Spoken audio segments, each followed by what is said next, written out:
Hello les passionnés d'industrie, alors bienvenue sur le seul média qui parle vraiment des enjeux RH de ce secteur. Et son objectif? Vous partager des stratégies, des astuces et de l'actionnable pour redevenir l'industrie qui fait envie. Je suis Claire Tenaillot, je suis hôte de ce podcast et fondatrice de Be Wanted. Et mon job? Faire rayonner votre industrie. Je vous aide à structurer votre fonction RH et bâtir votre marque employeur. Ensemble, on élabore des stratégies d'attractivité et de fidélisation des talents qui puissent accompagner la croissance de votre industrie. Mais je ne suis pas seule à ce micro. Chaque lundi, je reçois un invité, dirigeant, DRH ou expert d'une thématique RH, pour que vous repartiez avec un shot de bonnes pratiques et de benchmark. Allez, j'ai terminé, c'est parti pour l'épisode et bonne écoute. Bonjour Cyril, comment vas-tu? Bonjour Claire, écoute, ça va très bien. La rentrée se passe bien. Après une belle petite période de vacances au mois d'août, Eh ben oui. il faut repartir au combat. Eh ben écoute, c'est parti au moment d'enregistre pour que nos auditeurs puissent placer dans le contexte. Nous sommes le 10 septembre. Effectivement, donc deuxième semaine de rentrée déjà bien agitée. En tout cas, je suis très contente de t'avoir aujourd'hui. Euh, on a une petite routine ici, donc je vais te poser 3 questions. Tu y réponds, spontanée, cash, profonde, perso, pro, de la manière dont tu le souhaites. Oui. Mes 3 questions. Qu'est-ce qui t'anime? Qu'est-ce qui te révolte? Et qu'est-ce qui te fait peur? Waouh. Ouais. Alors, Allonge-toi sur le divan, Cyril. qu'est-ce qui m'anime? Les projets en général, c'est-à-dire partir de la construction d'un projet ou le pilotage d'un projet. Je sais pas si c'est l'un ou l'autre en vrai. Quelque part, c'est construire quelque chose. Donc, quel que soit le projet, construire quelque chose, ça nécessite une réflexion, ça nécessite d'essayer des trucs, pas y arriver et aboutir. Mais c'est plus finalement la période de projet qui me fait plus kiffer finalement que l'aboutissement. J'ai l'impression que c'est ça. Après Donc le quelques années, chemin plus que le sommet, quoi. j'ai l'impression, ouais, j'ai l'impression que c'est ça. Bon, le sommet c'est bien aussi, hein. Mais en fait, le vrai kiff c'est plus sur l'excitation du projet en fait, je pense. Donc ça c'était la première question. L'autre question c'était quoi? Ah, J'ai oublié. débrouille-toi. Non, je rigole. Je prends pas de notes moi. Non, L'autre non, pas de question. souci. Qu'est-ce qui te C'est révolte? ah. Ouais, il y a plein de trucs. Qu'est-ce qui me révolte? Euh, Qu'est-ce qui me révolte?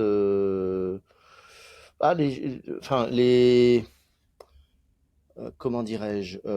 L'injustice, c'est trop vague. Mais mais en général, les personnes qui ont pas de parole, quoi. Enfin, les gens qui s'engagent sur quelque chose ou qui respectent pas leurs engagements. Ça me révolte Hmm. en général. Peu importe les raisons, et surtout quand ils te donnent pas t'expliquent pas pourquoi ils ont pas pu faire ce qu'ils avaient dit qu'ils allaient faire, ou qu'ils ne respectent pas, t'as pas d'explication. Donc en fait, c'est la trahison, en fait, en quelque sorte. Ça me révolte. Hmm. Et alors, qu'est-ce qui te fait peur? Qu'est-ce qui me fait peur? T'as le droit de dire, je sais pas, les araignées, les alligators en Floride. Qu'est-ce qui me fait peur? Ah si, peut-être qui me fait peur, c'est peut-être, euh,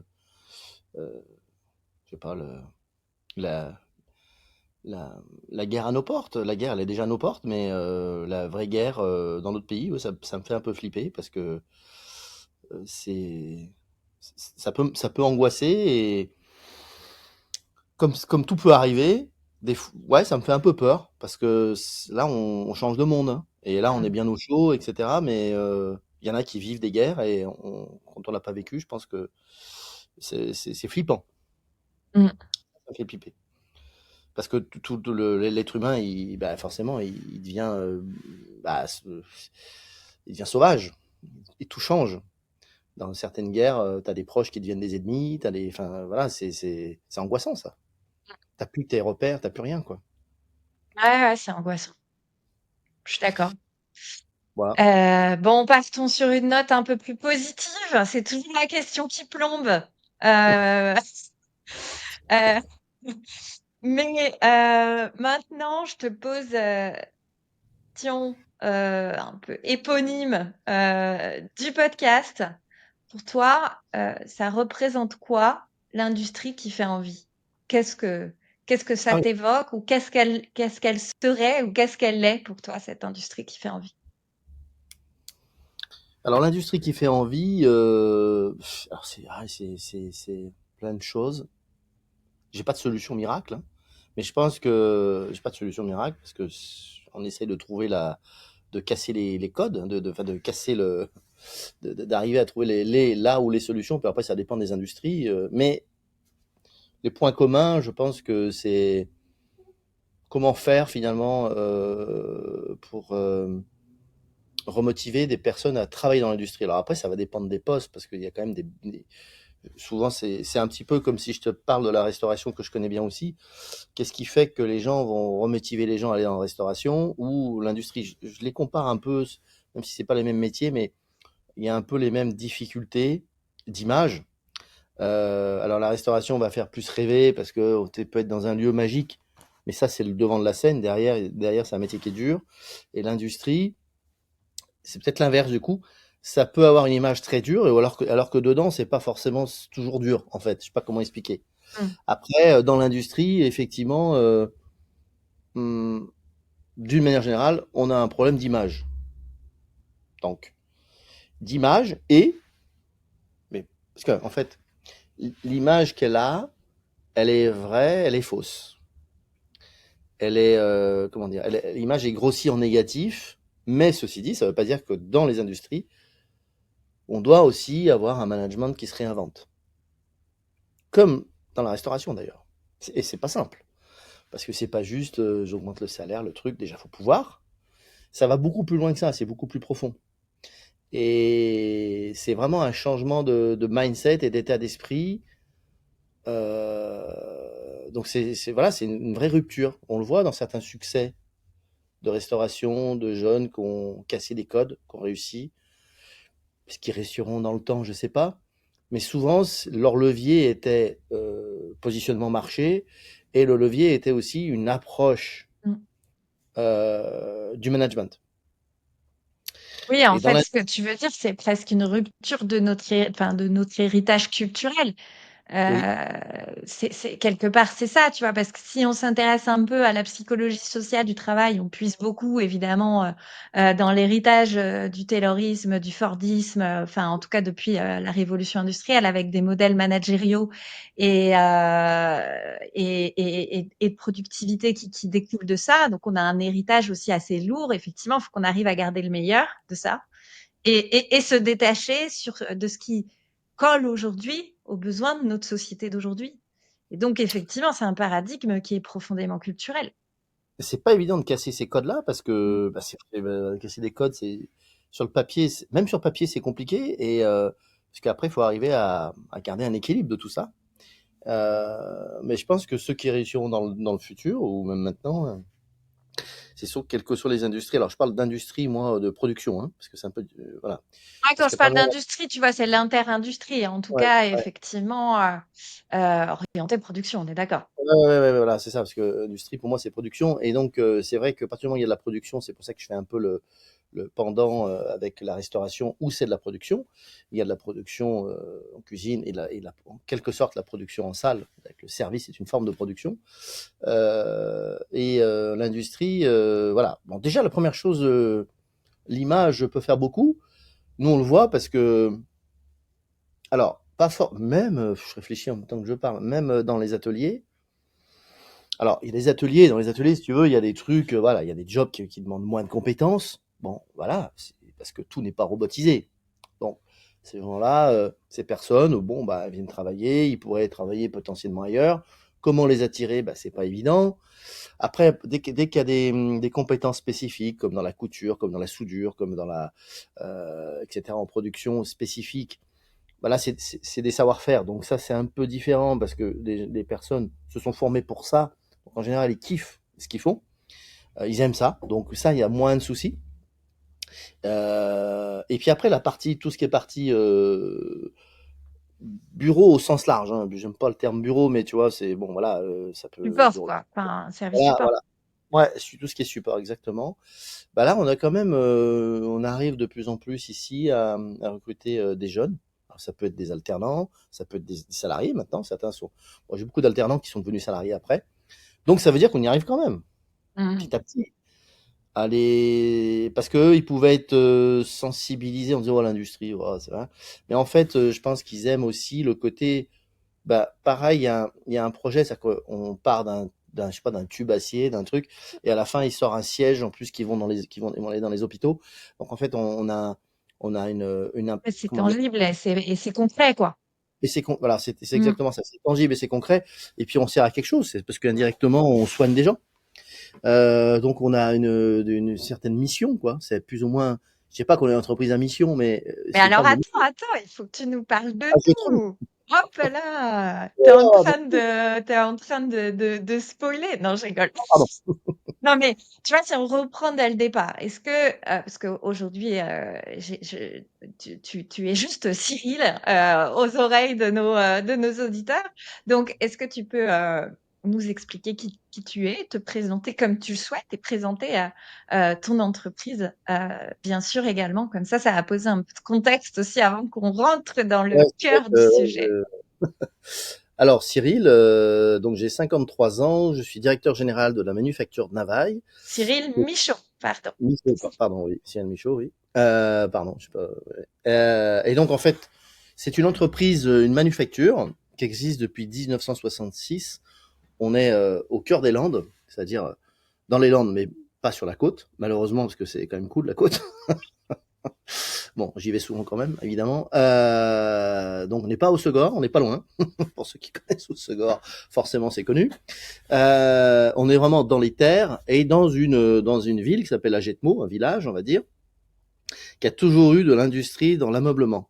D'ailleurs, il y a un rond-point magique avec une grande chaise et c'était, voilà, il se proclamait à juste titre, hein, capitale du siège parce que il y avait, alors il y en a moins maintenant, beaucoup d'industries dans le domaine, alors à la base du siège basique, il y a 40 ans, 50 ans, mais au sens large, l'ameublement. Et l'histoire de Navaille, c'est l'histoire, le fondateur, je vais quand même raconter l'histoire qui est quand même assez intéressante. Robert Navaille, le fondateur, ancien coureur cycliste, en fait, qui est parti après la guerre en Argentine pour ramener de l'argent dans la famille et monter une usine de cadres de vélo. Ok. Donc, il travaillait à la métallurgie, savoir-faire manuel, etc., pour une marque italienne, parce que dans les cycles à l'époque, toujours d'ailleurs, je pense, je fais pas de vélo, mais en tout cas, la marque italienne était très présente. Suite à ça, il est revenu, il s'est mis indépendant en sous-traitant toujours pour des marques de vélo italiennes. En gros, c'était sa start-up dans un garage, pas loin d'ici. Et en fait, c'est lui qui a créé la boîte. Donc à l'époque, Navaille n'existait pas. Et il a passé le pas parce qu'on est venu le voir en disant, tu vois, les fourches de vélo, eh ben en fait, ça ressemble à des piétements de sièges, de chaises, Hmm. de certaines chaises de l'époque. Donc on lui a demandé d'en fabriquer en tant que sous-traitant pour ces industriels qui étaient là ou artisans qui fabriquaient des chaises. Ils avaient besoin de sous-traitance. C'est comme ça qu'il s'est connecté au monde du siège et il a dit bah ok, je fabrique ça pour vous. Et de fil en aiguille, voilà, c'est une histoire de rencontre, etc. Il a décidé de créer en 66 la société avec ses deux fils, dont un qui venait plus de la partie design, puisqu'il avait fait l'école Boulle, et l'autre plus de la métallurgie. Et donc c'est pour ça qu'on a une histoire, qu'on d'ailleurs fait partie de la convention collective de la métallurgie, on sait le savoir-faire du tube, et puis tout ce qui vient autour, puisque nous on est fabricant de sièges maintenant, depuis le début, et le type de siège a évolué, et en fait ils ont démarré comme sous-traitants. Maintenant on est 130 dans l'entreprise, voilà à peu près 18 millions de chiffres, à la louche, ça dépend des années, et on est surtout les leaders français du siège médicalisé. Et là, depuis 66, ça a évolué, les marchés ont évolué, etc. Mais on fabrique du siège, et l'essentiel, ce sont des tubes acier qu'on va découper, qu'on va cintrer, qu'on va souder. Ensuite, il y a le bureau d'études qui va concevoir le siège en amont. On a un atelier de garnissage, on a des couturières, et ensuite on assemble le siège, on met dans un carton et on envoie chez le client. En gros, je la fais courte, mais c'est ça. Donc c'est la vraie industrie traditionnelle entre guillemets. peu de robotisation, malheureusement, entre guillemets malheureusement. Alors pourquoi? Parce qu'on a beaucoup de petites séries, Mhm. c'est ce qui fait notre force, avec beaucoup d'options, beaucoup de couleurs de tissu, beaucoup de possibilités en fait, un peu le gros catalogue de la Oui, donc Redoute. Et, difficile d'intégrer effectivement de la robotisation sur de la si petite série, un tel niveau de personnalisation, quoi. voilà, on essaye de Mm. rationaliser le plus possible, mais c'est pas évident parce qu'on fait Mm. aussi du siège technique et aussi du siège de bureau. Donc, avec tout ça, on s'amuse bien. Donc voilà, l'histoire d'une manufacture finalement, voilà, et donc qui s'est ancrée dans ce territoire où il y avait beaucoup d'opérateurs, il y en a toujours, mais beaucoup moins qu'avant, dans l'ameublement. Ok. Voilà. Donc voilà, comme je dis, métallurgie et design et couture, etc. pour faire du siège.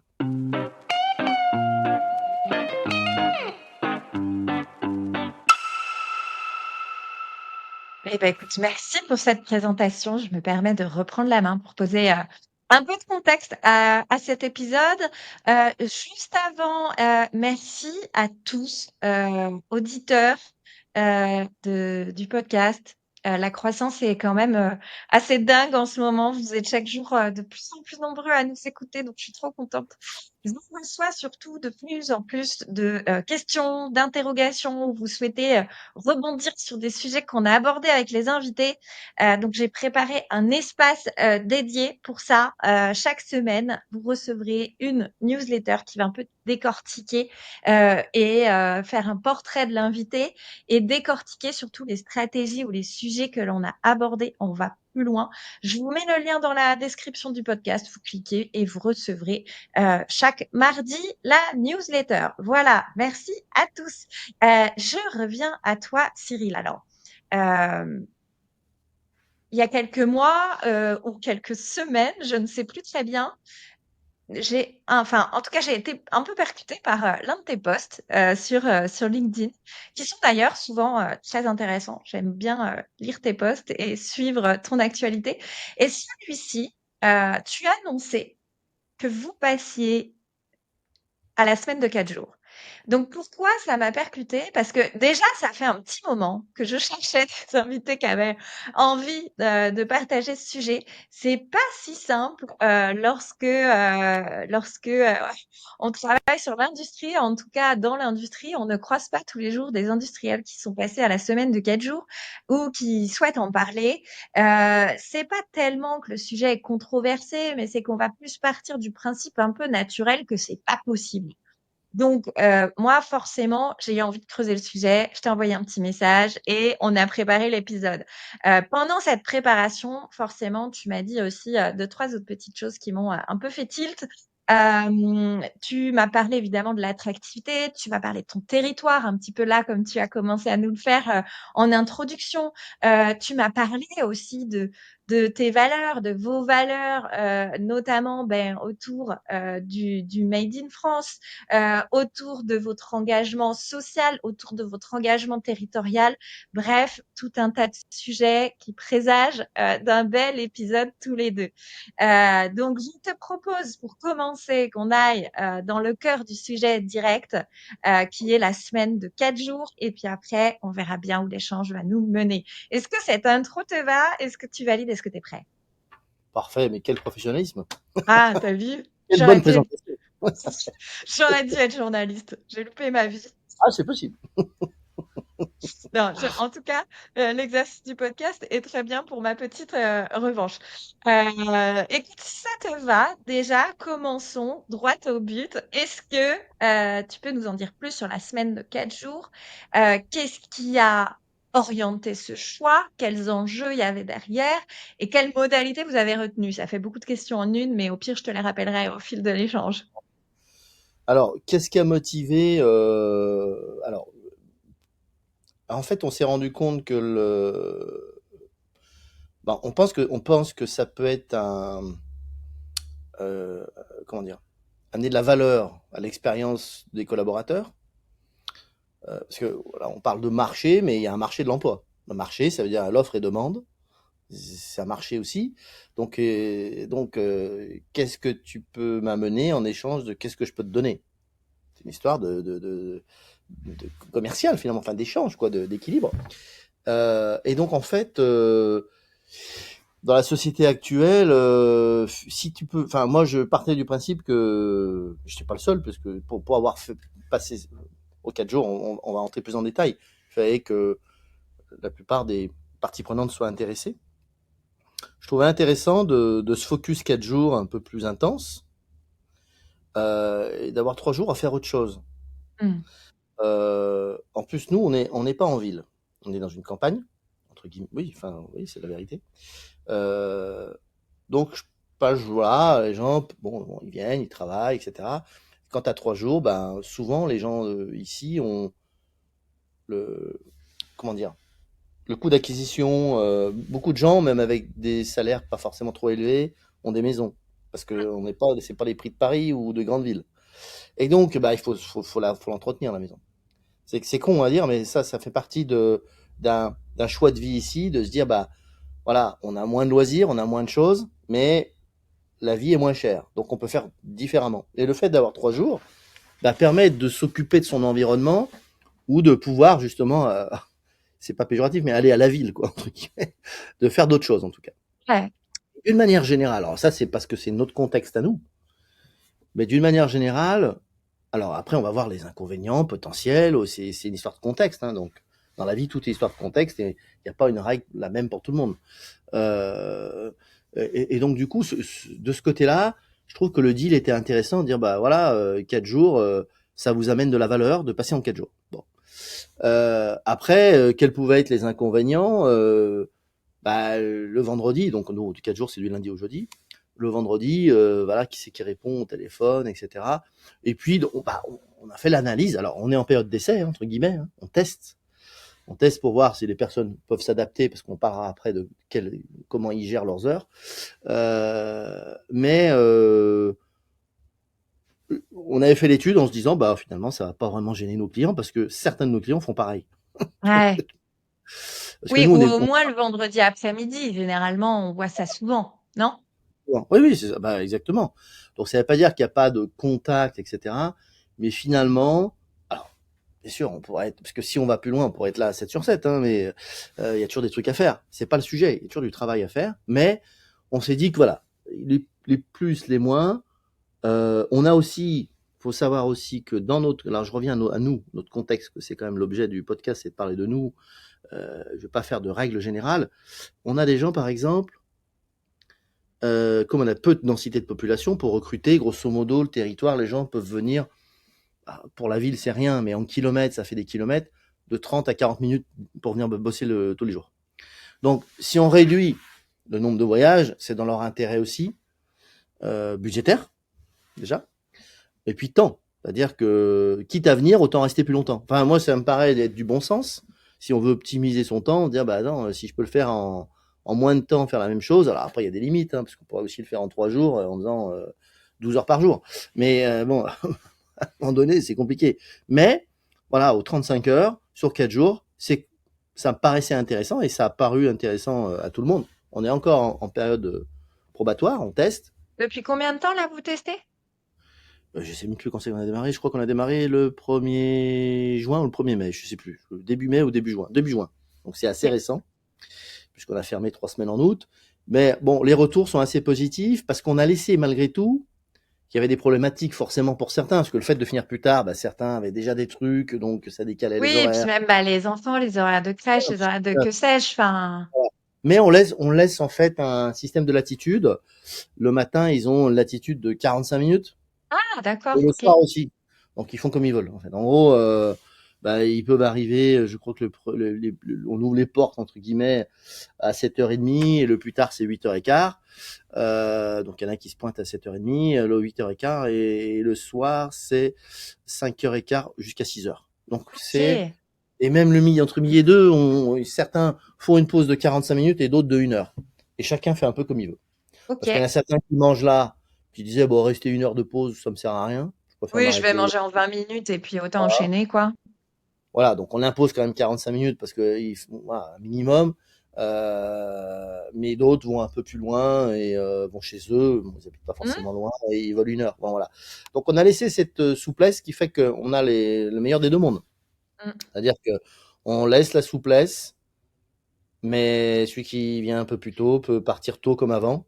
Et du coup, Attendre avant, pas- vous aviez déjà, pardon, cette souplesse des horaires, tu Non, vois, avec des plages d'embauche et de débauche, ou vous avez mis ça en même temps que la semaine de 4 jours?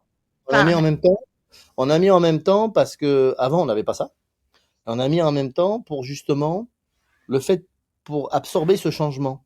OK. Ce changement pouvait gêner le fait que bah oui, mais donc du coup vu que je commence plus tôt, ben et là j'emmène mes gamins, je peux pas. Comment je fais? Ok. Bah, comme je finis plus tard, je peux pas aller au yoga. Au yoga, c'est Ouais. un autre- euh, ou à la pêche, ou on s'en fout, n'importe où. Au cerf, au Ah, ça Segor. fait un peu loin quand même là, C'est c'est un peu une loin? heure. Ouais, c'est 1 heure de route quand même. Et donc du coup, on se dit bah ouais, mais c'est vrai que finalement, cette flexibilité, pourquoi on aurait pu le faire avant, hein, mais du coup on en a profité pour le faire. Et moi je trouve ça très bien parce que chacun a ses impératifs. Et puis il y en a qui, et alors on le voit, hein, bah, tout de suite, les gens ont pris leur rythme. Et ben ils savaient déjà, non, non, mais moi je viens le plus tôt possible parce que je m'en fous de me Mmh. lever tôt. Et d'autres, oh là là, moi le plus tard possible. Et en fait, il y en a même qui me diraient, ah, moi si je pouvais finir à 19 h et venir à 10 h, ça m'irait bien. Donc c'est une histoire de personne. Et on peut pas avoir des écarts aussi longs, mais donc c'est voilà, cette souplesse, je trouve que c'est quand même un plus. Ouais, top. Et du coup, est-ce que tu peux nous expliquer, parce que vous avez retenu aussi une modalité sur la population concernée qui peut Hum. sembler atypique. Et donc, je veux bien que tu creuses ce sujet-là. Modalité sur la population, tu veux Bah, dire dans de le ce sens que, de qui? ce que tu m'expliquais, vous n'avez pas la semaine en 4 jours pour tout le monde, en fait. Alors voilà, oui. On, on a pu le faire pour les fonctions support. Tout ce qui est sauf la production. Pourquoi? Alors, la production, parce que malheureusement, enfin malheureusement, nous, dans nos clients, histoire de contexte, encore une fois, on a une activité qui est qui peut être très saisonnière. Ah, d'accord. Nous, en tant que positionnés dans l'univers du siège médicalisé, enfin, l'univers du médical au sens large, on est très présent dans les marchés publics, parce que c'est souvent les hôpitaux, c'est public, 80% des lits sont publics. Donc, on travaille aussi avec des cliniques. Mais d'ailleurs, que ce soit les cliniques ou même les hôpitaux, souvent, on a quand même, bah, ils ont des budgets, mais dans le public, c'est particulier, là, le système budget qu'on leur alloue, et on a des pics d'activité en ce moment, fin d'année. Et on peut D'accord. avoir, en début d'année, quand ils n'ont pas voté les budgets, zéro budget. Donc un trou dans la raquette, comme on dit, où là, bah, il y a moins de travail. Et donc, on est obligé dans notre activité, même si on essaye de s'en sortir en diversifiant, en étant plus sur le privé, mais on se rend compte que des fois, de plus en plus, le privé sont finalement des groupes qui se regroupent, c'est le cas de le dire. Et bah, souvent, les budgets sont pas forcément votés au début d'année, et donc ça traînasse. Et on a souvent des périodes de flottement sur février-mars, voire avril. Et donc, Ok. difficile d'avoir quelqu'un qui fait 35 heures tout le temps. Donc, on a un système d'annualisation pour la partie production. C'est-à-dire il y a des périodes, je sais pas, avril, où ils peuvent faire 25 heures par semaine, parce qu'on n'a pas assez de travail. Mais à des périodes, ils peuvent faire 45 heures, comme en ce moment. Donc, tu es en modulation, en fait, hein, où c'est calculé de L'actualisation. façon annuelle. Mais alors, du coup, si on creuse derrière, moi, ce qui m'intéresse, c'est tu as quand même de la visibilité euh, pour l'anticiper. Je veux dire, dans ton pic PDP, enfin, si tu déploies un pic PDP, mais peu importe si c'est un pic PDP ou pas, en gros, je pense que tu as quand même de la visibilité sur les commandes. Est-ce que tu es à même de le gérer? Est-ce que tu en as? Tu vois? Là, est-ce qu'au moment où je parle, tu es capable de me dire, ben, je sais d'ores et déjà que à partir de février, ça va être un peu le ventre mou, quoi. Oui, on le sait par expérience. Parce Ouais. que bah, à force de faire des années, on voit bien que c'est plus calme. Et on comprend les raisons, parce que quand les commerciaux sur le terrain, bah, ils disent cette période où les mecs dans les hôpitaux, ils n'ont pas voté le budget, donc ils dépensent rien pour Hmm. l'instant. On leur Mais a dans dit, bah, ton on vous carnet dira de plus tard. commandes, t'as pas une visibilité, admettons, sur un an, quoi. Ah non, non, non, non, parce que Hmm. nous, en fait, on a des MAD, enfin, des mises à disposition souvent. Alors, selon les clients, selon les marchés, bah, des fois c'est 4 semaines, des fois c'est 6 semaines. Ouais, J'en sais d'accord. rien. Alors, évidemment, sur des grosses opérations, par exemple des agrandissements d'hôpitaux ou autre chose, où il y a de nombreux sièges, en général, il y a une discussion avec le commercial bien en amont. Mais alors, des fois, on a eu des surprises monumentales. Le mec, il devait nous commander pour novembre, je sais pas, 2000 d'ailleurs, je crois, 2024, et on l'a livré en juin, parce qu'il a repoussé les commandes, parce que les bâtiments étaient en retard. Donc, on a plein de trucs comme ça. Donc, si on avait compté dessus, et on avait plus ou moins compté dessus, ah ben, en fait, C'était tant un que t'as trou pas dans la raquette, quoi. ah bah oui, tant que t'as pas la commande, t'as pas la commande. Et quand on a une commande, malheureusement, évidemment, si on avait des commandes 6 mois à l'avance, ça serait facile. Mais nous, les délais sont très courts. Mmh. Et comme on travaille pas avec du stock, parce alors, on a un peu de stock, si tu veux, on arrive à faire du stock sur dans la partie tôlerie, sur certaines pièces en métal qu'on va souder et peindre. Mais parce que des fois, c'est des troncs communs avec différents sièges. On va dire, il y a une base qui est identique, mais tout le reste, par exemple, la couleur du tissu ou le choix du tissu, Ouais, des fois, c'est il y a tellement de personnalisé, tissu au quoi. choix, je peux pas le faire d'avance. Et puis en trésorerie, je peux pas. Et puis les options. Ah, lui, il veut ça, il veut ça, il veut ça. Bon. Et puis on pourrait pas stocker.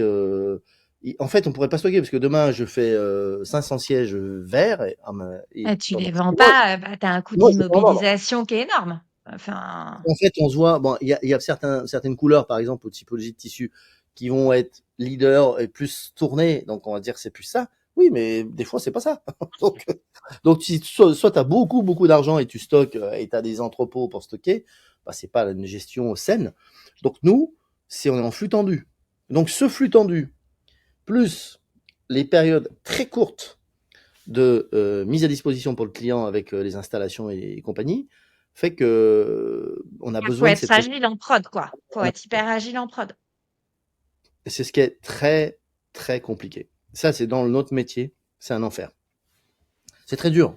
Alors, on essaie de trouver des outils pour prévoir, mais de toute façon, on peut pas prévoir à 6 mois. Dans 2 mois, je sais pas ce que je vais vendre. Hein. On a une trend, parce qu'on a sur certains marchés, on sait, par exemple, ce truc qui tourne, ça a l'air de, on a certaines lignes de produits vont tourner, donc on essaie de s'avancer un peu là-dessus. Voilà, on va lancer on va lancer dans l'autre tôlerie de la fabrication de châssis, de trucs, parce qu'on sait que ça va être, mais Ouais. c'est toujours très, Ouais, tu sors un peu ta boule de cristal quand même, quoi.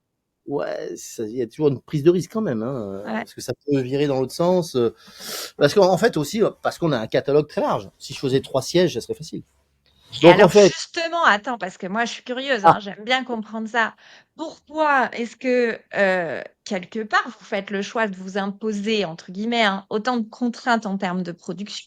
Est-ce que ce serait pas plus simple de resserrer votre offre, tu vois, ouais, bah oui. pour permettre un peu plus de euh, une production peut-être un peu plus linéaire et de pouvoir être un peu moins en flux tiré, enfin en flux tendu que ça? Le rêve clair. Mais alors, je dis pas que c'est impossible parce que c'est ce que j'aimerais arriver à faire, parce qu'on aimerait arriver à faire. Pas évident parce que, comment dire, bah, il y a plein de raisons. Déjà, nous, comme on est beaucoup sur des appels d'offres publics. Alors, on pourrait, alors, des fois, c'est des lots d'appels d'offres où, de toute façon, c'est soit tu réponds à tout, soit tu réponds à rien. Ouais. Donc, des fois, là, tu es obligé de répondre à tout si tu veux au moins, enfin, si tu veux travailler, quoi. Donc, voilà. C'est pas rarement, alors après, ça dépend, mais des fois, il y a des appels d'offres sur une typologie de siège, des fois, c'est un lot global. Bon. On a besoin d'amortir aussi la structure, de faire un certain volume, mais certainement qu'on s'est trop laissé emballer sur les 10, 15 dernières années sur certains marchés où on a fait pour faire de la croissance, mais en se mettant un peu des bâtons dans les roues, parce que ça complexifie de plus en plus. Donc on se pose la question comment revenir un peu en arrière pour tendre vers ce que tu dis. Moi, j'aimerais bien, en faisant des choix. Mais c'est jamais évident de Ah non, parce refuser. que tu as l'impression de renoncer, j'imagine, de te dire, bon, bah, il y a toujours, c'est un peu comme, je fais toujours, je te préviens, je pars sur une métaphore aussi orientée vers la restauration, parce que j'aime beaucoup bouffer. Donc j'y vais, c'est maintenant. Mais tu vois, c'est un peu comme un resto, dans le sens où souvent, ils vont avoir du mal à rétrécir la carte et je sais pas moi, j'habite sur la côte atlantique, Ouais. mais pas la même que toi, tu vois? Et ben, en fait, tu vas sur le port l'endroit le plus touristique, tu vas trouver des restos, tu peux aussi bien manger de la crêpe que des sushis, que du poulpe, que du burger. Bref, tu pas, enfin, appliqué au restaurant, hein, du coup, tu pas d'identité. Moi, je me dis: «Bah, warning, y a rien qui va être bon» et j'imagine même pas la galère en cuisine, pour produire tout ça. Mais tu vois, leur pendant, c'est toujours de se dire: «Ah, bah, en fait, je flippe parce que j'ai une clientèle, diversifiée pour ça. Est-ce que du coup, je vais pas, m'écarter, d'autres clients? Je vais déplaire à certains», tu vois? Alors, je comprends très bien. Puis comme je le disais en préambule, je connais bien le milieu de la restauration et je m'y intéresse. C'est toujours intéressant. C'est un milieu qui est assez complet. Et j'essaie de faire les rapprochements avec l'industrie. Mais le restaurant, c'est un peu différent parce que, je donne un exemple. Si tu as dans le 200 places, bah, quand tu es plein, tu es plein. Donc effectivement, tu as intérêt à être plutôt, sans être monoproduit, mais avoir une identité très marquée.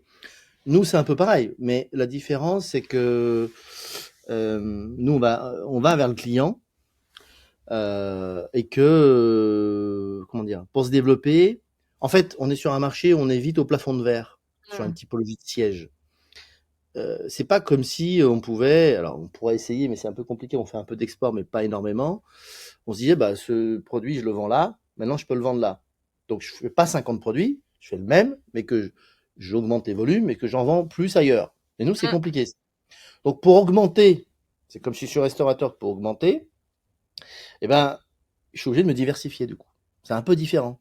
Mmh. C'est-à-dire que je peux dire, bah voilà, parce que un siège médicalisé n'est pas un siège médicalisé, il y a plein de services, plein de besoins différents. Donc en fait, il faut que je me diversifie sur des spécificités de plus en plus pointues, parce que pour que ça réponde, à chaque fois, c'est des niches, plus des niches, plus des niches. Mmh. C'est ce qui fait aussi notre force, parce que on va dire qu'on se considère comme des artisans industriels. Ouais, On donc est, c'est on est compliqué plus. de renier ça en se disant: «Ben, on fait le choix de resserrer la gamme et du coup, on n'est plus vraiment différenciant sur ce qu'on apporte à nos clients». C'est ça que tu veux dire? Bah oui, parce qu'en fait, ça reste des métiers, des produits de niche, même si ça fait un certain chiffre d'affaires, parce que c'est à forte valeur ajoutée, où il faut être au plus près du besoin du cadre de santé, etc. Et que c'est plein de détails, quoi. Donc en fait, c'est Mmh. compliqué de uniformiser le truc. Si par exemple, on fait aussi des sièges de bureau, mais dans le siège de bureau, c'est presque plus simple, parce que tu pourrais dire finalement, mais c'est pareil. Nous, on est surtout sur des niches en répondant à des besoins spécifiques, comme le siège 24/24, etc., pour des utilisations intenses. Mais c'est souvent des niches comme ça sur lesquelles on répond, puisque Oui, ce les qui très vous gros. permet de valoriser les marges aussi, j'imagine. C'est aussi pendant que vous Oui, pouvez oui bon aussi. après sur de l'appel d'offres, vous êtes un peu plus, Bon, oui. C'est compliqué. Ils sont un peu exigeants ouais, et c'est ah très ah ouais, j'imagine, un j'imagine. peu trop, un peu trop. Il faut qu'on rééquilibre les choses petit à petit, parce que, en tout cas, le client étatique, il y a un client qui est complet, qui est dur. Est-ce que ça te dit de connaître l'envers du décor? Les petites galères, tu sais ce qu'on a coupé au montage ou nos petites anecdotes particulières. Dans cette newsletter, je tire aussi les 3, 4 enseignements clés de l'épisode que je viens décortiquer dans une section que j'ai appelée les conseils de Tata Claire. Donc, je te partage tout ça, coulisses, portraits, apprentissage et conseils, chaque jeudi. Si tu veux t'abonner, recevoir cette newsletter, tu as le lien directement dans la description de l'épisode. Mais du coup, tu vois, c'est hyper intéressant parce que, au départ, tu as un enjeu, business, Ouais. heu, qui se répercute forcément sur votre orga en prod. Si je récapitule un peu, je reprends un peu le fil de Ouais, ce qu'on s'est dit. ouais, ça. L'impact, c'est que vous avez du mal à lisser, enfin, vous pouvez pas carrément, lisser Et- votre production sur une année. Donc, vous avez mis en place, la modulation, et du coup, vos fonctions support, elles n'étaient pas modulées à ce moment-là, n'étaient pas en modulation. Elles étaient là 5 jours, 35 heures par semaine, tout au long de l'année, ou elles suivaient aussi le rythme de Non, la non, modulation? non, elles sont pas modulées parce que, grosso modo, il y a toujours en fonction support, il y a toujours du travail. Ah oui, On peut le linéariser. Bon, il y a quand même des pics d'activité quand même, mais par exemple, si je prends l'exemple de l'administration des ventes, bah, s'il y a plus de commandes, il y a plus de saisies commandes que quand il y en a moins. Bon, mais quand il y en a moins, on a pris du retard sur d'autres trucs qu'on va essayer de faire. On arrive plus à jongler, c'est plus mmh. simple. Oui, donc là, Euh, il n'y avait pas lieu d'être en modulation pour les non, fonctions support. un bureau d'études, bon, il travaille toute l'année, il a des projets, il avance, Mmh. il y a des ventes ou pas des ventes, il avance quand même. Voilà, il avance au gré des projets, pas au gré des ventes, même si c'est lié. Il y a un décalage dans le temps. Il travaille en amont. Sur le terrain, bah, les commerciaux, bon, bah, il y a toujours des trucs à faire. Donc, mais bien sûr qu'ils vont avoir plus de commandes dans une période, mais eux, ils vont pas juste prendre des commandes, ils vont surtout faire des présentations de produits. Et ça, c'est un travail de toute l'année, même s'il y a des Bien périodes sûr. plus creuses. Mais après, c'est aussi, pour eux, c'est des histoires d'opportunités. Des fois, la période peut être creuse en production et eux, ils ont pas de présentation parce que c'est des Oui, présentations qui seront peut-être vendues dans 6 mois. oui, bien sûr. Mais Les mecs, tu vois, ils ont pas encore si tu veux, le client n'a pas encore le budget, il sait pas trop, mais il se ouais, renseigne déjà. Il se ouais, dit, bien sûr. moi, j'ai des besoins pour installer un service de tel ou tel siège. Viens me voir, présente-moi tes trucs. Bon, on verra plus tard le budget que j'ai, mais au moins, j'aurai déjà sélectionné. Tu vois? Donc, il y a un décalage dans le temps. Ouais, bien sûr. Mais tu vois, si je te pose la question entre modulation pour la prod et les fonctions support, le 4 jours pour les fonctions support et pas pour la prod, je creuse là-dessus aussi parce que, tu vois, c'est un gros débat aussi sur la notion un peu d'équité de traitement, tu vois. On a eu cette discussion dans l'épisode avec Céline Bourdin, qui est présidente de la manufacture de l'éphémère. Et tu vois, elle, son positionnement, c'était de dire, moi, il est hors de question qu'il y ait des traitements différents qui viennent un peu alimenter, si tu veux, la culture du silo entre la prod Ouais. et les fonctions support. Mais du coup, ce qui est intéressant dans ton approche, c'est que d'un côté, tu as la modulation, qui a quand même aussi un intérêt pour beaucoup, parce que tu as des semaines qui peuvent être très light, comme tu dis, avec 25 heures Ah oui, semaine oui, il y a des périodes de l'année, ouais. à certaines périodes, voilà. Et tu as la semaine de 4 jours, enfin en 4 jours, mais toujours 35 heures pour les fonctions support, tu vois. Ouais. Ah oui. Non, alors, ouais, ça, alors, moi, mon point de vue là-dessus, j'ai toujours, alors, je peux comprendre que, alors, s'il y a une prise de risque, effectivement, une prise de risque, entre guillemets, que ça puisse être, pour la prod, perçu, mal perçu, mais pas pour tous, parce que finalement, moi, ça me pose pas de problème, parce qu'en fait, c'est un petit peu, et ce qui m'exaspère souvent, c'est les gens qui se regardent et qui se critiquent ou qui disent ah bah lui genre exemple on va critiquer un commercial qui va gagner plus que tel ou tel poste et moi quand j'entends ça je dis ouais c'est peut-être vrai maintenant est-ce que tu es prêt à être sur la route 5 jours par semaine et pas dormir chez toi est-ce que tu es prêt à ça non bon bah alors voilà donc en fait c'est pas le même métier donc compare pas des choux et des carottes donc en fait je comprends c'est pas parce qu'on est une société qu'on doit tous faire la même chose et être tous pareils. Moi, je suis pas d'accord avec cette vision parce qu'en fait, c'est comme dans une équipe de rugby ou autre chose, on a tous un rôle à jouer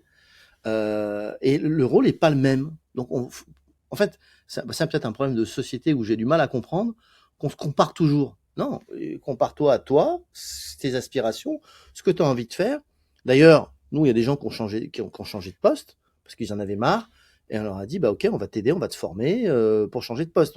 Que les gens soient libres pour changer de poste, je trouve ça super bien. On a des gens qui étaient en production, qui sont au bureau, qui étaient en commercial, qui sont passés au Ouais, service ça bouge. après-vente, Trop bien. ouais, qui demandent. Donc moi, je trouve ça génial au contraire, parce qu'au moment on est lassé. Mais vouloir se comparer, c'est pas parce que c'est la même société qu'il faut se comparer. Enfin, j'ai du mal avec ça, parce que c'est pas le même métier.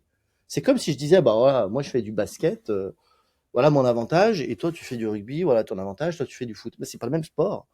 Donc on est dans la même ville, mais on fait pas le même sport, donc ou le travail. Enfin, moi je sais que plein ne pensent pas comme moi, mais j'ai un peu du mal avec ça, parce que les gens se comparent pour rien. Mmh. Il faut, on se compare à ce qu'on, comment dire.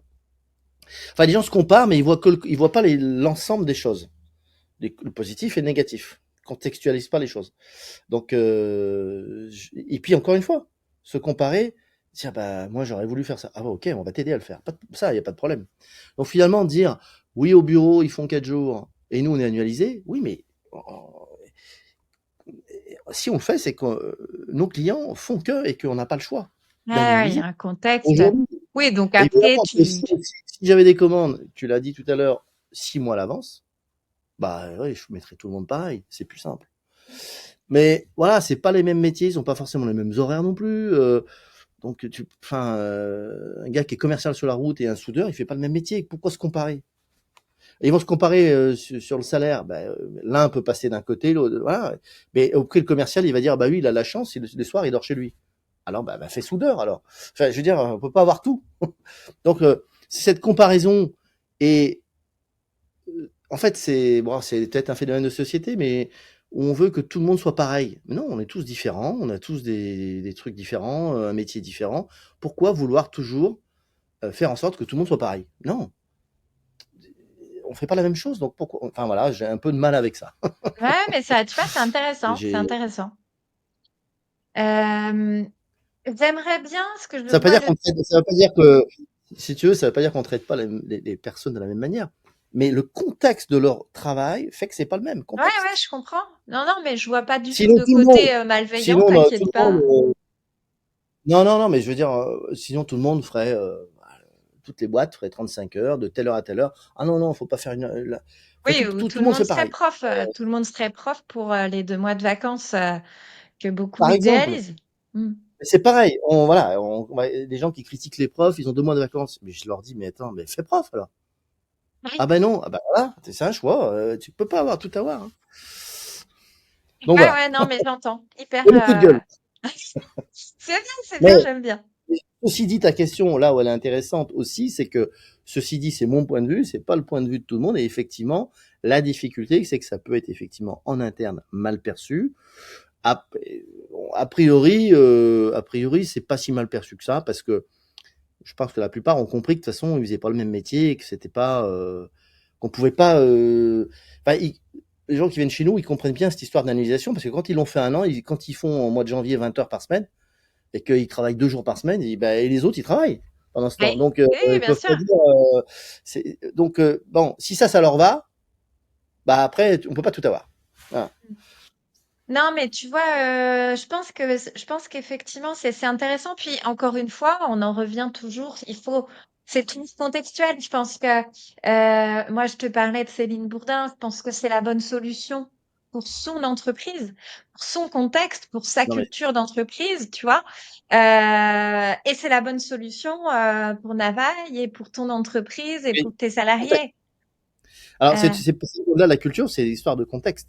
Parce que encore une fois, comme on l'a dit, si on avait une visibilité plus longue, je serais le premier à dire, les gars, même en production, vous faites 4 jours bah, et puis d'abord, voilà. le business et la prod à considérer, hein, clairement. Hein.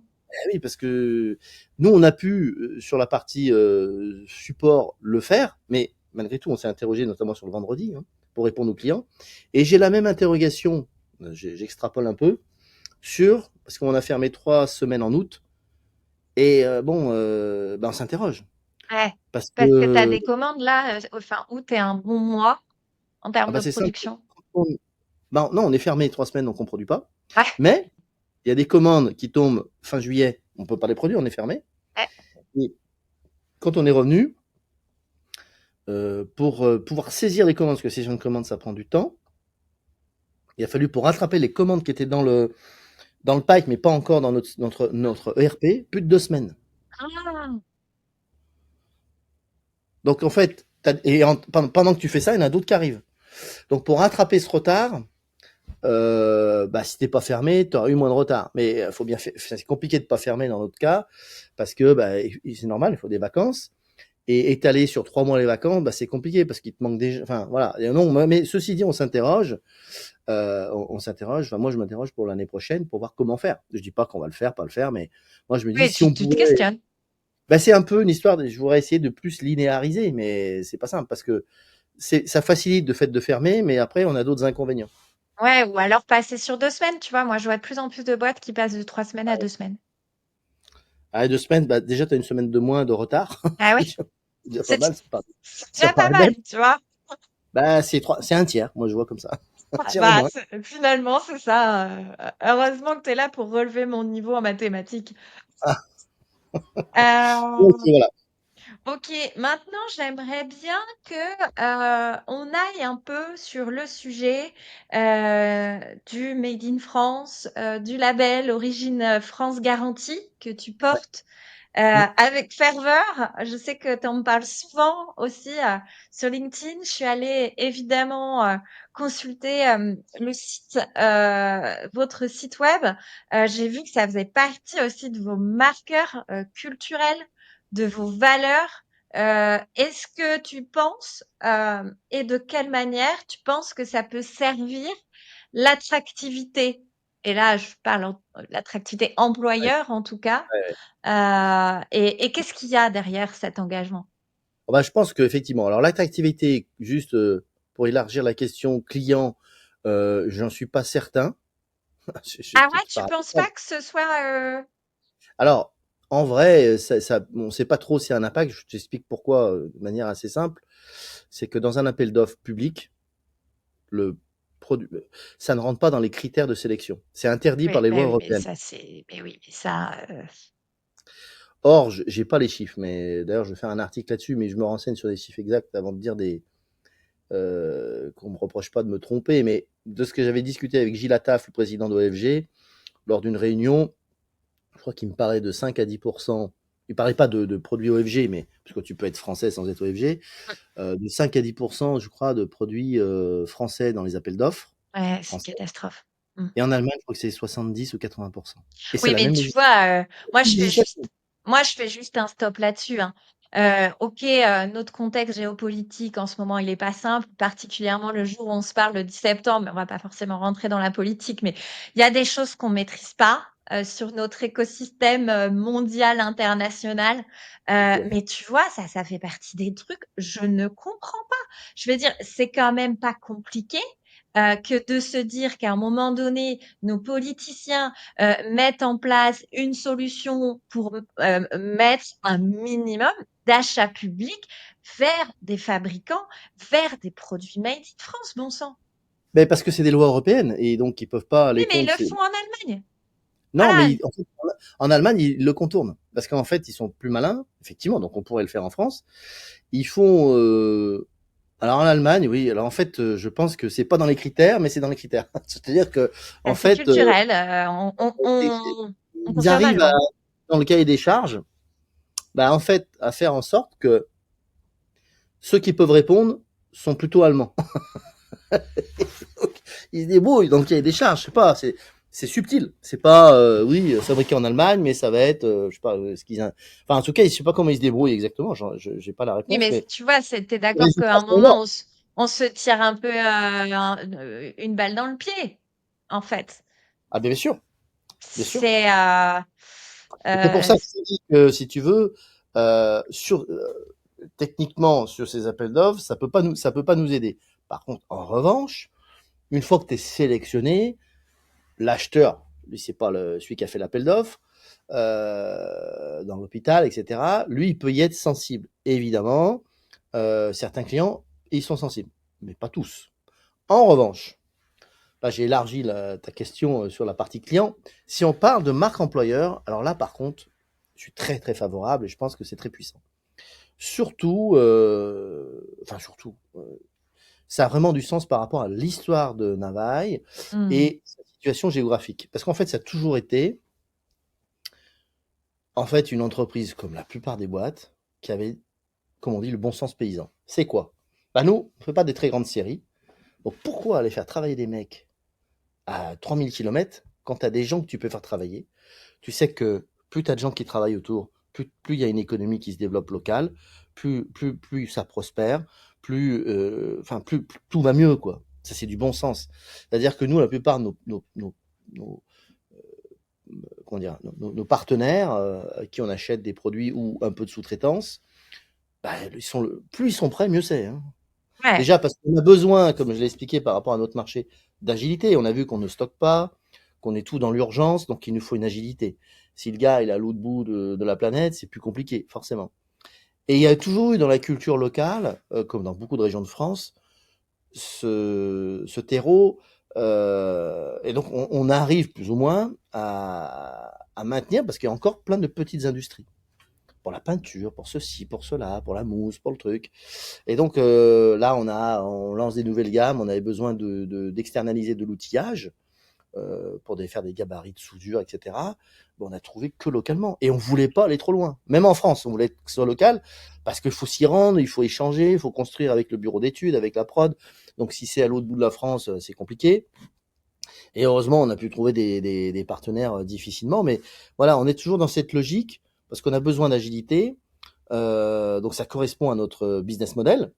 Et ouais, c'est culturellement ancré dans Navaille, comme dans d'autres boîtes du coin d'ailleurs, hein. Mais Oui, puis il y a votre engagement social derrière aussi, tu vois, au-delà de votre oui, engagement fabriqué, enfin défendre le Made in France, derrière, il y a aussi l'engagement social qui transpire parce que finalement, faisant et en travaillant avec des partenaires, des parties prenantes juste autour de ton territoire, enfin dans ton territoire, tu le fais vivre ton territoire.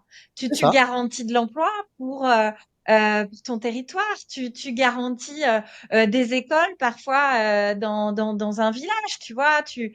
C'est toute une économie locale que tu fais vivre en fait. Bah, effectivement, c'est pour ça que, en fait, ça a plus un rôle, moins un rôle client, mais plus un rôle effectivement social. Et du coup, par rapport à l'attractivité, enfin, beaucoup sont très sensibles à ça, quel que Mm. soit le poste, hein, peu importe leur rôle dans la boîte, sensibles au fait que, c'est-à-dire que même celui qui a le rôle le plus simple, enfin simple en termes de savoir-faire, qui rentre dans la boîte, je dis bah ouais, on a tout fait dans l'usine. Bon, il y a des sous-traitants, sont pas loin. Il y a une certaine forme de fierté, de dire bah c'est nous Mm. qui avons fait quoi. Voilà, le siège, tiens, le siège qui est passé à la télé dans tel hôpital, tel truc, bah on l'a fait là, dans les locaux. Et donc ça fait vivre l'économie locale, comme tu dis. Et donc il y a une forme de, ça fédère, je trouve. Donc ça Ouais. c'est un côté positif. Et en termes de réputation sur le secteur, du coup, Ouais. enfin, en tout cas, tu penses quelle est ta perception? Tu penses qu'on dit quoi de vous? Euh, on dit, bah, Navaille a su passer les orages, parce que malheureusement, certains industriels qui étaient là, qui étaient plus gros que Navaille, hein, certains, il y avait une boîte pas très loin d'ici, à 500 mètres, 1500 salariés, 1500, fabriquaient des canapés. Leurs clients, la grande distribution, concurrence chinoise et compagnie. Chinoise, c'est pas pour dénigrer, c'est pas forcément les Chinois, mais concurrence externe, on va dire. Oui, mais ici, Euh, on a le droit de le dire, t'inquiète pas. prix bas, etc. Bref, ils ont déposé, etc. Ils n'ont pas pu redresser la barre. Bon. Et d'autres qui étaient sur des marchés de fabrication de chaises, mais assez standards, qui étaient bien pour l'époque, et ils n'ont pas évolué avec le temps, et ils ne trouvaient plus leurs clients. En gros, je fais très court, hein. Donc c'est vrai que Navaille a cette image qui a su résister, mais parce que Navaille est allé sur des niches, finalement. La différence, elle est là, c'est qu'on n'est pas dans un produit de grand public. Mm. Alors, effectivement, c'est plus embêtant pour linéariser la production, mais on est protégé parce que cette agilité, pour la faire plus loin, c'est plus compliqué. Donc en fait, c'est le serpent on peut pas tout, c'est compliqué de tout avoir. Le but, c'est d'améliorer effectivement cette linéarité, éventuellement en diversifiant nos clients. Si on diversifie les produits, ça peut être une solution, mais ça complexifie aussi la production. Donc ça, c'est Ouais, c'est cornélien. mais tu sais quoi ça me fait penser? Ça me fait penser à la vision de Laurent Moisson et justement Gilles Attard, que il faudrait simplifier en quelque sorte notre production française pour redevenir aussi compétitive. Parce que justement, ce que tu évoques, c'est que le positionnement de Navaille a été de la complexifier. Donc, tu complexifies, tu fais monter en compétence bah, les savoir-faire. Tu viens complexifier ta production pour t'adapter au marché, parce que finalement, tout ce qui est le plus simple, la grande série, bah, on l'a délocalisé à l'autre bout de l'Europe ou à l'autre bout du monde, tu vois. Voilà, Ouais, ça me faisait penser à ça. ouais. Écoute, j'ai trop envie de continuer cette discussion, Mm. mais je vois le temps qui file. Tu m'avais dit de respecter un timing. Nous sommes à 2 minutes de la fin de ce timing. Ouais. Est-ce que tu souhaites, ouais, je sais, on avait trop de choses à se dire, encore plus. Passe vite, hein. Je pensais pas que ça passait aussi vite. Tu sais quoi, on me dit souvent ça, mais à chaque fois, ça me fait plaisir. À chaque fois, je me dis, ça va, ils sont pas si mal en ma compagnie. Bon, on passe un très bon moment. Bon, après, en visio, c'est moins sympa, quoi. Ah On aurait bah pu c'est boire un vrai. vrai café. Non, parce que là, j'ai un café dans un truc en carton, c'est pas top, quoi. Ah ouais, non, bah écoute, moi je propose à tous ceux qui souhaitent de me payer pour que je traverse la France de fond en comble et me déplacer avec mon micro. Je lance un appel, clairement, je préférerais faire ça. Bon, tu peux faire les carnets de Julie, mais pas forcément pour découvrir les restaurations, mais les industries. Tu sais, les carnets de Julie avec la Ouais, voiture, là. Bah, c'est pareil. vrai, c'est vrai. Mais le nerf de la guerre, c'est quand même le Les carnets business. de Claire. Les carnets de Claire. Ouais, c'est pas mal. Je suis en pleine réflexion aussi, ça c'est une idée nouvelle que j'ai eue. Je me suis dit pourquoi j'écrirais pas des histoires sur l'industrie pour les enfants. Et après, je me suis rappelé que par exemple, je savais pas du tout dessiner. Voilà, tu vois? Mais il y a plein de Ah, trucs à faire bon. derrière. Mais c'est quand même souvent une histoire de pognon. Donc, si C'est souvent le toutefois point de blocage. bah, c'est ça.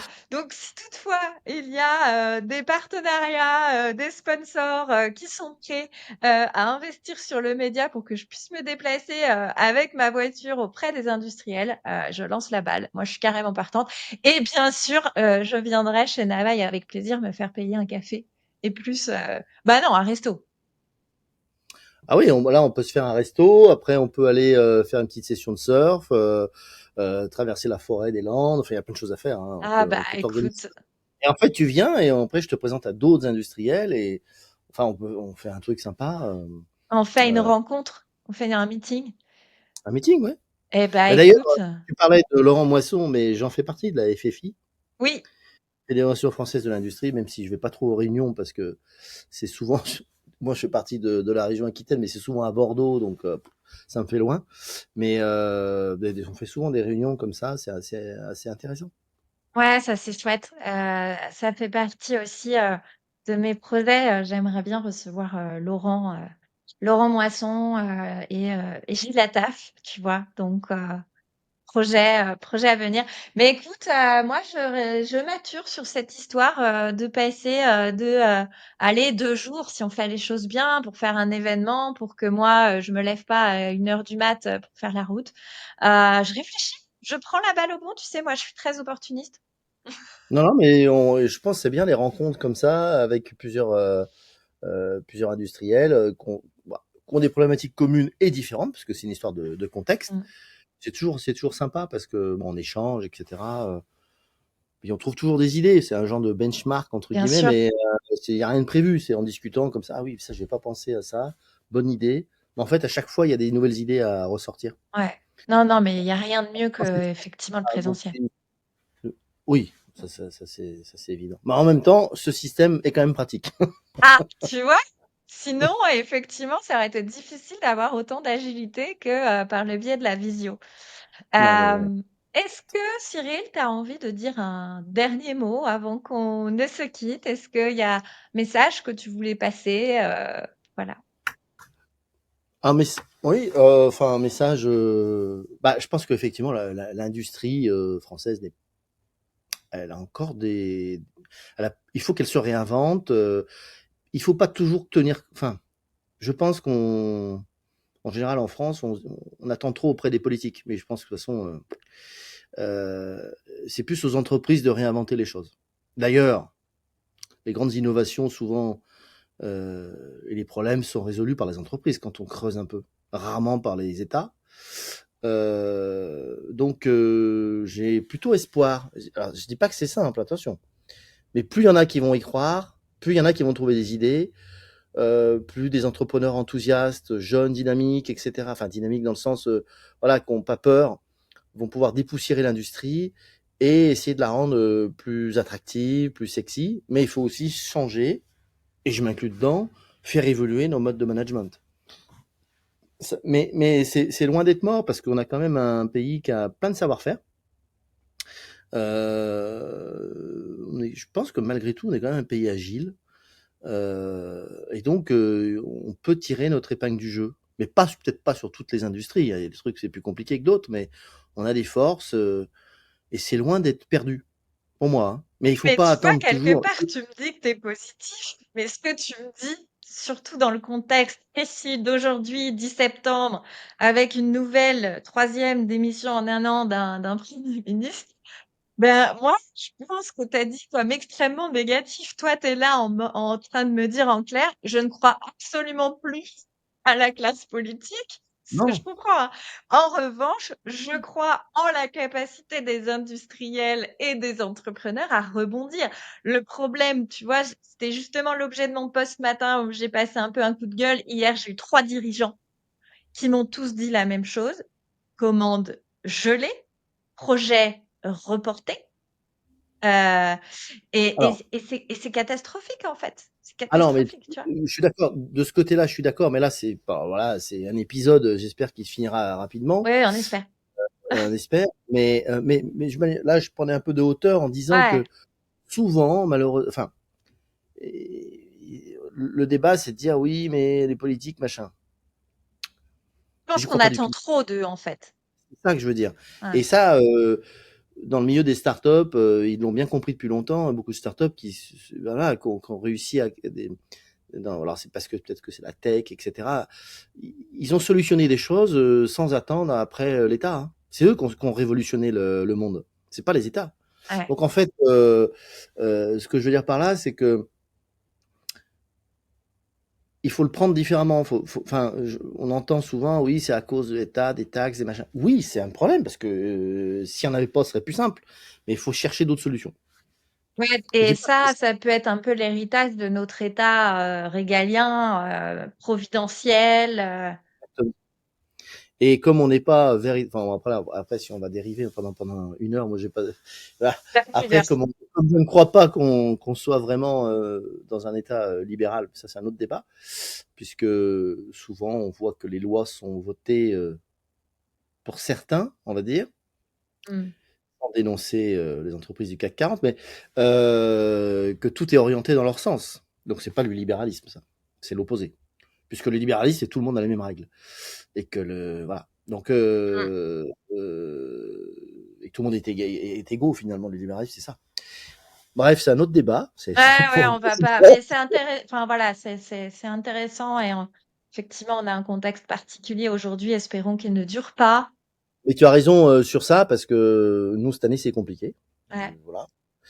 Euh, c'est compliqué et puis l'entourage, pas que les industriels, du L'immobilier, la construction. commerce en général. Bon, les gens se plaignent toujours. Je vois bien, nous, on est dans une région touristique. Chaque année, j'entends au mois d'août, ah, c'est catastrophique. Moi Puis en aussi. octobre, il y a les stats qui sortent. Ah, alors, plus 2%.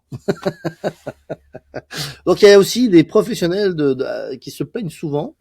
Il y a des champions du monde pour ça. Mais bon, c'est une petite pique, c'est gentil, c'est amical. Mais il y en a, et surtout une Bisous à certaine. nos amis restaurateurs. Ah, j'ai rien dit.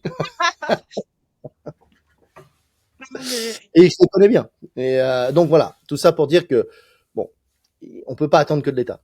mmh. Écoute, un très grand merci pour tout Merci ça, Claire. pour ta confiance, pour tes réponses. Comme d'habitude, je pense que je n'ai pas du tout suivi la trame de questions que nous avions préparée, mais c'était encore plus intéressant que ce que j'avais imaginé, donc génial. Si vous aussi, vous avez aimé le petit geste qui vous prend 2 secondes et qui aide beaucoup à la découvrabilité du podcast, c'est de mettre 5 étoiles juste au-dessus et vous pouvez même nous poser vos questions si vous êtes sur Spotify. Voilà, Cyril, merci et puis Merci à Claire. bientôt. Merci Claire. Bonne journée. Encore merci de nous avoir écoutés. Il est temps de se retrouver lundi avec un nouvel invité. C'était Claire Tenaillot, fondatrice de Be Wanted, et vous venez d'écouter un épisode de l'industrie qui fait envie. Bon, pour être certain de ne rien manquer, pensez à vous abonner, que ce soit sur Spotify, Deezer ou Apple Podcast. Surtout, pensez à laisser un avis 5 étoiles pour lui donner de la visibilité. Allez, à bientôt sur l'industrie qui fait envie.